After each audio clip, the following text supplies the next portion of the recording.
స్నేహితులారా, మీ అందరికీ యేసునామంలో వందనాలు.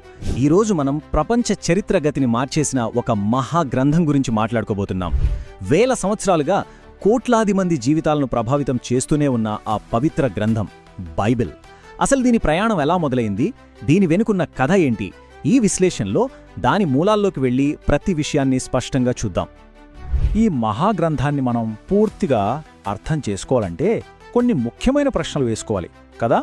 అసలు దీన్ని రాసిందెవరు, ఇది ఎక్కడ ఏ భాషలో రూపుదిద్దుకుంది, ఈ రచన ఎప్పుడు మొదలైంది? ఈ ప్రశ్నలన్నింటికీ సమాధానాలను ఈ ప్రయాణంలో మనం కలిసి తెలుసుకుందాం. సరే, ఇంక మొదలు పెడదామా? అన్నిటికన్నా ముందుగా మనం చాలా బేసిక్ ప్రశ్నతో స్టార్ట్ చేద్దాం. అసలు బైబిల్ అంటే ఏమిటి, దాని అర్థమేంటి, దాని నిర్మాణం ఎలా ఉంటుంది?